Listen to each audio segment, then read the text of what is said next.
আসসালামু আলাইকুম রহমতুল্লাহি ওবারাকাতু। সম্মানিত প্রিয় ভাই এবং বোনেরা, আশা করি আপনারা সকলে ভালো আছেন। আমি আলহামদুলিল্লাহ ভালো আছি। এই হলো ব্যস্ততম এলাকা, যেটাকে বলা হয় সারা বাংলাদেশের রাজধানী ঢাকা শহর। আজকে ঢাকা শহর বের হইলাম একটু ঘোরার জন্য। আমরা এই মুহূর্তে ঢাকা এয়ারপোর্টের কাছাকাছি আছি, আপনারা দেখতে পাচ্ছেন।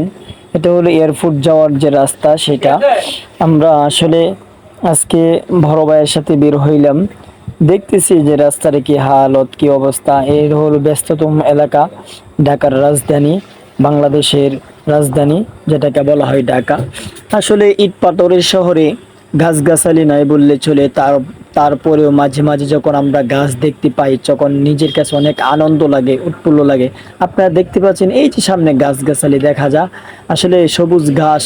আসলে বাংলাদেশে অনেক কিছু রয়েছে, অনেক কিছু দেখার মতো জিনিস রয়েছে। যেমনি ভাবে বড় বড় ইট দলান, বাড়ি গাড়ি রয়েছে, তেমনি ভাবে গাছগাছালি রয়েছে, নদী নালা রয়েছে, বিল খাল রয়েছে। আসলে এটা যেহেতু ঢাকার রাজধানী, এখানে তো আর খাল বিল পাওয়া যাবে না, কিন্তু এখানে শুধু ইট পাথরের শহর। এই ইট পাথরের শহরে আমরা বসবাস করি। মাটির কোনো বালাই নাই। মাটিতে যে সকালবেলা যে আপনি একটু হাঁটাচলা করবেন সেটাও নাই, কারণ ঢাকা শহরে যেহেতু সব পিচ দেওয়া রাস্তা, সেই রাস্তার ভিতরে কিন্তু আমরা কোনো মাটি পাই না।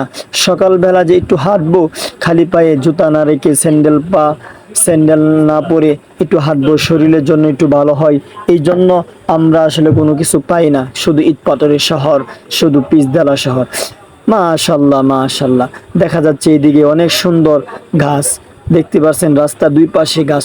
আমি আগেও একবার ভিডিওতে বলেছিলাম যে ঢাকার রাজধানী, রাজধানীর ভিতরে যে উত্তরা দুনো পাশে কিন্তু অনেক রাস্তাঘাটগুলো অনেক সুন্দর দেখতে পাচ্ছেন। দুনো পাশেই কিন্তু গাছ, গাছের ভিতরে সবুজ পাতাগুলো কত সুন্দর দেখাচ্ছে না?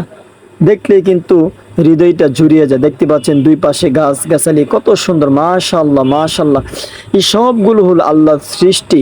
আর আল্লাহর সৃষ্টি সব কিছুই সুন্দর।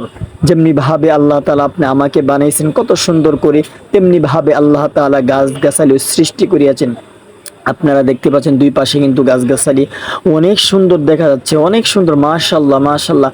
সম্মানিত প্রিয় ভাইরা আমার, আপনিও আসবেন, উত্তরাতে আসবেন। উত্তরাতে মাঝে মাঝে এসে ঘুরে যাবেন। যারা উত্তরাতে ফ্রেন্ড সার্কেল আছেন কিংবা আমার যারা ফলোয়ার আছেন, আপনারা আমাকে নক দিবেন, ইনশাল্লাহ আপনাদেরকে পুরো উত্তরা ঘুরিয়ে দেখানোর জন্য চেষ্টা করব। অনেক সুন্দর একটি এলাকা, আপনারা আসবেন। যদি ভিডিওটি ভালো লাগে অবশ্যই আপনারা আমার Rafiqul Islam official Facebook page অবশ্যই সার্চ ও ফলো করে